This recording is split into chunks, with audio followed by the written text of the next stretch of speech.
Hello, hello, and thank you for joining me for another episode of Deep Dive into Practice, where I'm talking about all things anxiety and resilience. I've been talking the past few weeks about how we can make the brain resistant to anxiety. And I've been talking about mindfulness and acceptance and fear extinction. And we know there are so many effective treatments out there, but the one big thing that I find a lot of people don't understand, even professionals who've been doing this for a long time, are what the mechanisms of change are. I teach this to all my supervisees, whether they're graduate students or provisional psychologists, and I often ask them about the mechanisms of change, and they usually don't know what I'm talking about. They have no clue. And even reading research papers, being able to talk about, I'm always encouraging students to talk about what is the mechanism of change, and they don't know the answer to that. And that's a problem. Because we need to know what these treatment mechanisms are to be effective in our work. So I pause and stop, think about what you're doing with your anxious clients and what are the mechanisms of change. So the mechanisms of change, essentially, if you're not sure what I'm talking about, it's the processes by which our therapeutic interventions that we're using achieve positive outcomes. So what are those processes that are actually helping anxious kiddos manage their anxiety? So when we're looking at anxiety, by understanding those processes, we can understand how our interventions that we're putting into place in the first place are effective, right? And when we know how they're effective, we know how we can optimize those interventions because we want to be as efficient and effective as possible. And so we want to target those processes specifically that we know are helpful.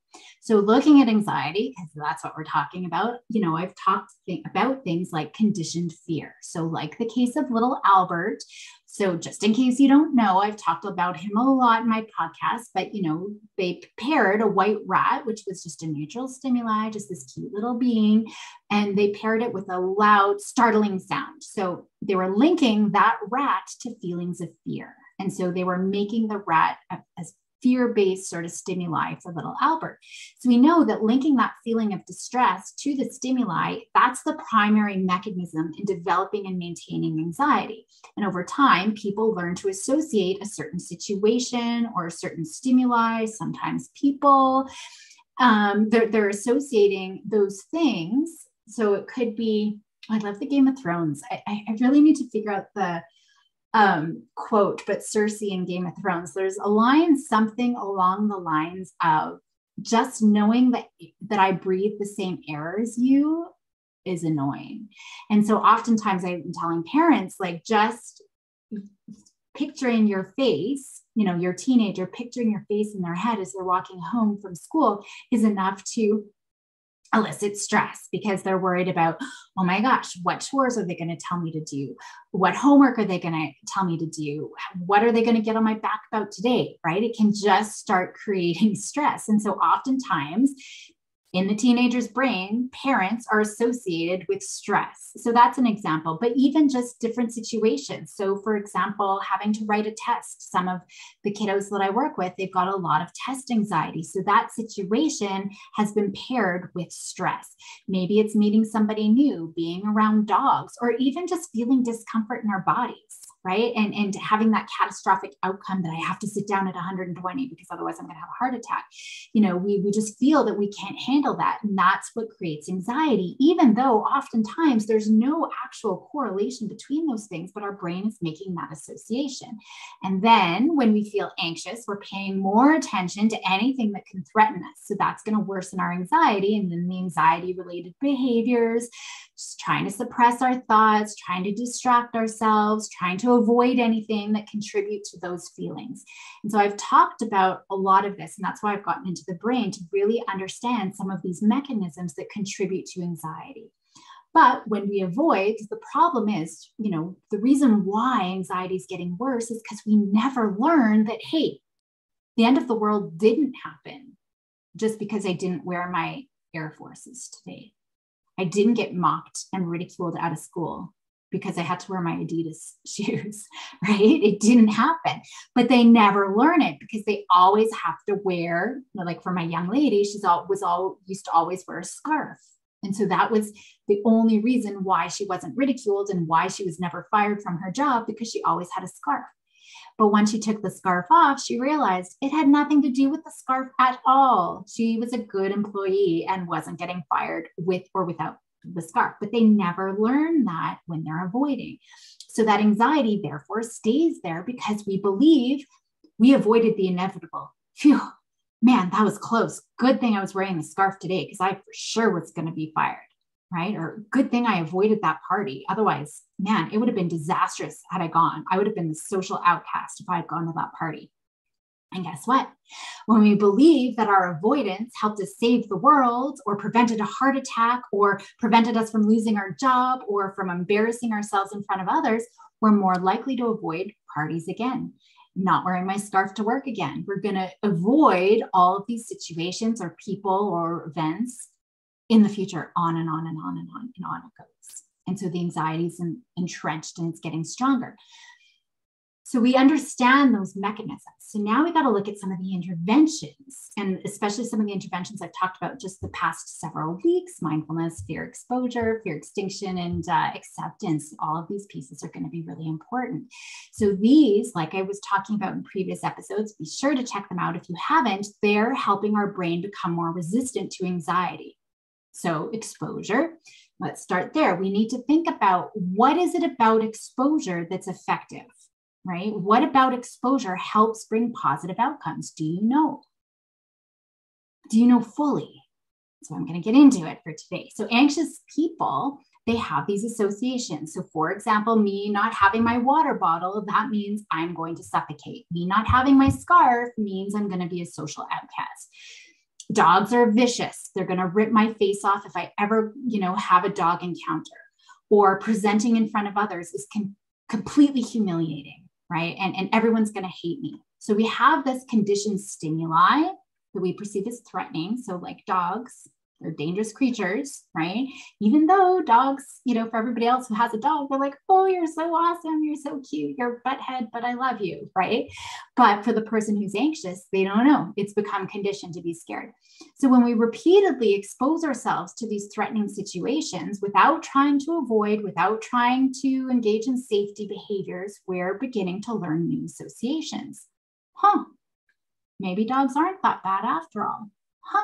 I didn't throw up over top of everybody when I presented in front of class. The earth didn't swallow me up whole when I went to say hi to that girl that I liked. Right? So we're rewiring the brain. So when we come face to face with that fearful situation or the stimuli or whatever else is going on without anything terrible happening, we start to feel less anxious about the situation. Not fully all the time. I still get nervous every time I have to record a podcast or every time I have to present in front of a large audience, right? I still get nervous, but I still do it all the time. So what's happening here with exposure? It's not just about exposing over and over and over again. The mechanism, and this is what my point is, because everything I've talked about up until now, you're like, yeah, obviously, the more we expose you, you're going to become habituated and it's not going to be such a problem, right? But we're still not at the mechanism. That's what we're doing and outcome, but I still haven't talked about the mechanism. And that's what the whole point for today is. So what we're doing is we're creating a new association.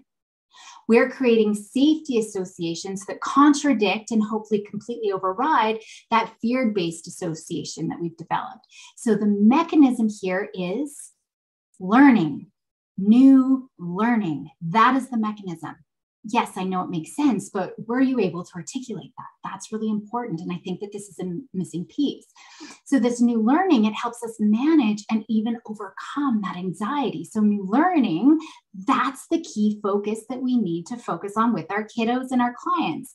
We have to ensure that the work that we do, anything that we do, new learning is happening. It's not just about exposure. So this is really important to understand because so many people are just going to throw kids to the dogs, literally, right? Hoping that just being around dogs, it's going to make them less scared of it. And I see it all the time where we're just going to go to auntie's house. Parents are bringing their kids to the dogs. We're just going to go to auntie's house and no learning's happening. That's where missing pieces, and professionals as well have that mistake where they're just not making sure learning's happening. So many people who are thrown in that situation, kids, or even adults who just white knuckle it. So for example, let's say we've got a client who's scared of elevators. Okay. So we're going to go do some exposure. We're going to lead them into the elevator, and they might go on the elevator, but they're like, squeezing their fists, or they're holding their breath, or they're staying really tense. Right. And then as soon as they're off the escalator, then they're releasing everything. The only thing that they've done is reinforced their anxiety story that was awful, that was tense. No new learning was happening there, even though they did the exposure. Even if you ride that elevator all day long, we're only reinforcing that anxiety because now they feel better afterwards. They're so anxious in the moment. They weren't aware, they weren't mindful, they were just so anxious. They didn't have the opportunity to focus on anything other than their own anxious feelings and their own anxious thoughts. That's white knuckling it, where no learning is happening. They're tolerating the situation, but they're not actually addressing the anxiety. So now we need to look at what can we do to optimize that new learning. I've already given you a couple of hints here. So for new learning to happen, we have to have violations, expectancy violations to happen. So meaning that clients have to see a mismatch between the feared outcome and the actual outcome. And that's obvious, right? We can even say, so did the elevator plummet? Well, no, but they were never aware of that. Later on they were. But remember, we need to have that amygdala activated for new learning to happen. And so just talking about the mismatch and trying to reframe our thinking and things like that after the fact isn't going to make a difference. So that's going to be really important. There cannot be any yeah buts either. Yeah buts are going to get in the way of any progress we do. Yeah, but nothing happened because I crossed my fingers behind my back. Yeah, but Caroline knows CPR, so I know she's not going to let me suffocate, right? That goes against her ethics. We know anxiety makes us believe that I can't handle the situation. So we need to make sure that they are learning that they can handle the situation without any of those safety behaviors. So therefore, to optimize the learning, that's the mechanism of change that we're talking about. They have to be aware of what's happening in the first place. And remember, to be aware, that's the first thing. And oftentimes they are very aware, but the mindfulness piece is so important. Aware of everything that's going on, being in the present moment, dropping into their body. Okay, you can feel that tension. What does that feel like? Where do you feel it? Okay, I can feel the tension in my head. They're not ruminating about the elevator plummeting. They're noticing what's happening. So anytime they try to distract themselves or suppress those feelings, or it's okay, it's okay, it's okay, it's okay, it's okay, it's okay, it's okay, they're really not in the present moment. We're just going to be caught in that anxiety loop, doing anything to try to make themselves feel better, to alleviate that anxiety. It's not going to be helpful because we're reinforcing that story that anxiety is bad, these feelings are bad, these thoughts are bad, we need to get rid of them. That's not our goal here, right? And we're reinforcing that I can't handle these feelings. So I just need to get over it and let it be done. So we need to also learn the acceptance piece, because it's one thing to be mindful, but we need to also accept whatever those moment by moment experiences are that come into play. So that's going to be really important. So you can start to see an integration of all of these pieces that I've already talked about. Awareness first, then comes mindfulness. But with exposure, we have to have that mindfulness and that acceptance and that awareness here. That's what's going to be key when we're looking at our exposure pieces. So all the things that I've talked about in the past few weeks, it's not just one or the other, it's all of these skillfully incorporated and knowing what it is that we're targeting. But going back to that mindfulness piece, if you remember, I can't remember which episode, but it was another episode where I talked about extinction learning and how it's really context dependent, meaning it doesn't generalize easily. Definitely not as easily as fear-based learning. And I've talked a lot about this throughout a lot of episodes. So with little Albert, he only had to learn the rat, but his brain quickly associated anything white, cotton balls, but also fur coats, not even a little white thing, also big fur coats, brown fur coats. His brain quickly generalized. It's not the same for safety learning. It's very context dependent. So when we're looking at new learning has to happen, we want to try to maximize that generalizability. That's going to be really important. So we have to be mindful and we have to be fully present in the moment. when we're doing exposure specifically, so that we can be aware of the signals that are associated with safety learning. Because remember, our amygdala wants to block off all of that other information that's going to tell us, hey, this is actually okay. This isn't a big deal. Because remember, that's the prefrontal cortex's job. So mindfulness and awareness and acceptance is important for our brain to pick up all of those safety learning signals. And so when we do exposure, that's why all of that is so important. So oftentimes I find, professionals are nervous putting kiddos into exposure sessions in the first place. But if they do tackle it, they're not doing it very effectively, because now they're trying to make the anxious kiddos feel better. Oh my goodness, maybe this was a bad idea. It's that reverse hypnosis where we get sucked in and maybe we feel bad and we're uncomfortable. And parents are uncomfortable, right? And so we're trying to make them feel better, and we're trying to do whatever it is, right? Remember the last time, even just remembering last time successes. I see this all the time with parents, trying to teach their kiddo riding their bike. Maybe they were able to ride their bike, but then they fell off one day and now they don't want to. And they're trying to remind their kiddo, hey, remember when you went for a bike ride with Bobby and like how much fun you had? Didn't it go really good? Chances are they're not going to connect that experience because they weren't mindful in the first place. And that's really important. Again, us talking about it is not going to change the pathways. They have to be mindful so they can physically experience, oh yeah, that expansion. That was so much fun. And you can even just think in your body, like think of a stressful time and see if you can, like for me, when I'm stressed, I go into the fetal position. I can feel that pressure on my chest. But then when I think of, like one of the first times I was always in love with Disneyland, never really had a chance to go. And so I went as an adult and I was so excited, and I can feel that difference, that excitement. And I tell you, the first time I ever had IHOP pancakes, they were the best things in the universe. And I bet it's because I was so excited to go to Disneyland, because I've had a lot of IHOP pancakes since then, haven't been nearly as good. But it's that feeling. It's that mindfulness. They were able to pick up all of those cues. But if they weren't mindful in the first place, us talking about their past successes aren't going to help.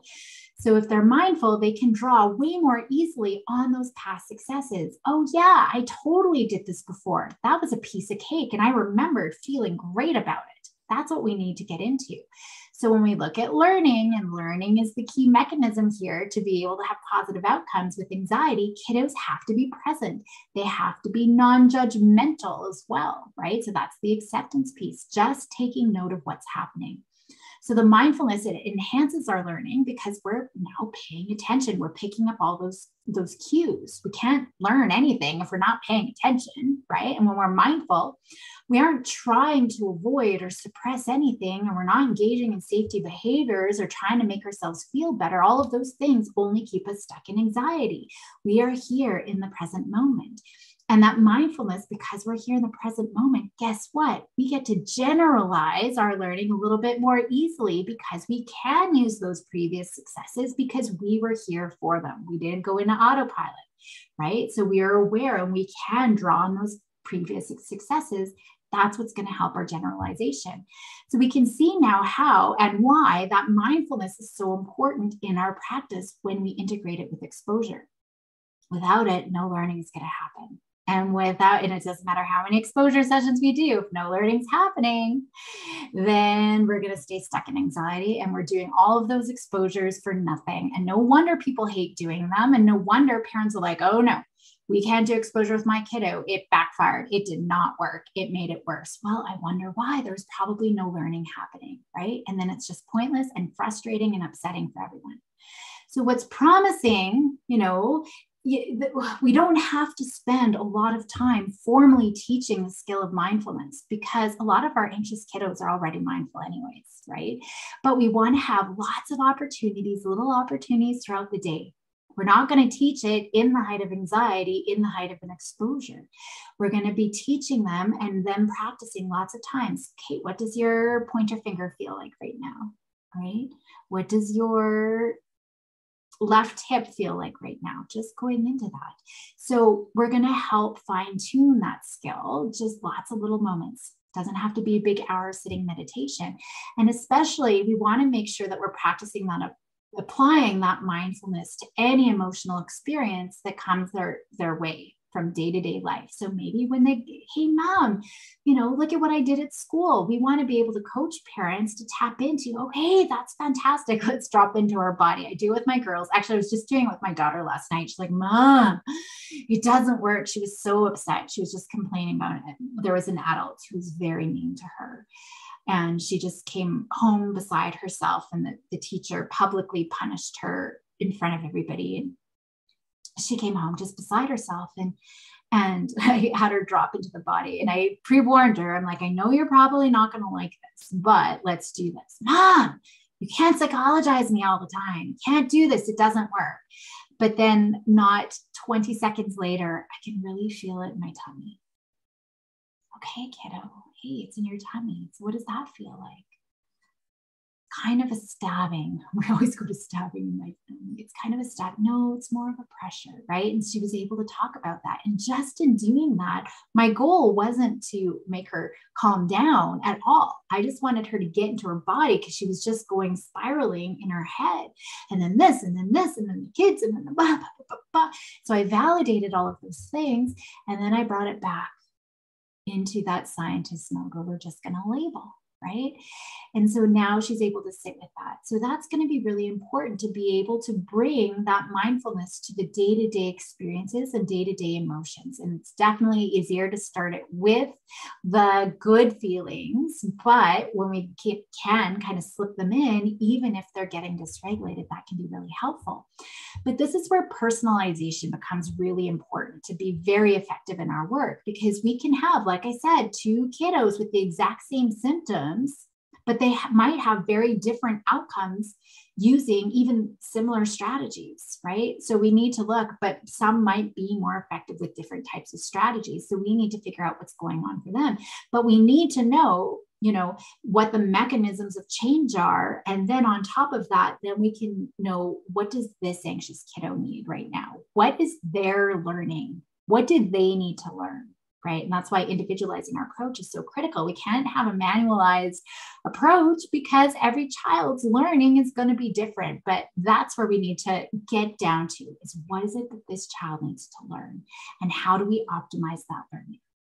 So I know it's a lot of things to think about and a lot of little pieces. So starting to reflect on our own practice, where am I ensuring and optimizing learning to be able to rewire that brain? But I'll leave it here for today. As always, I go into way more detail about how to maximize the safety learning, how to maximize that rewiring of the brain when we're working with anxious clients in my Anxiety Compass Mastery Training Program. So you can definitely check that out if you'd like. If you want to deep dive even further into anything anxiety related with me, I have weekly consultation groups above and beyond that anxiety training program as well. So you can hop on a consult with me or into our consult group. It's great because we all have ideas. And so it's not just me, it's a bunch of professionals together with fresh eyes and fresh ideas, which can be really fantastic. A lot of collaborating there. But I'd love to chat with you if you're interested in deep diving with me a little bit further. You can go to my website, drcarolinebazynko.com, to find out more. In the meantime, thanks for joining me today. Have a lovely rest of your day. Go and help those anxious kiddos. Be bold and courageous, and I'll see you next week.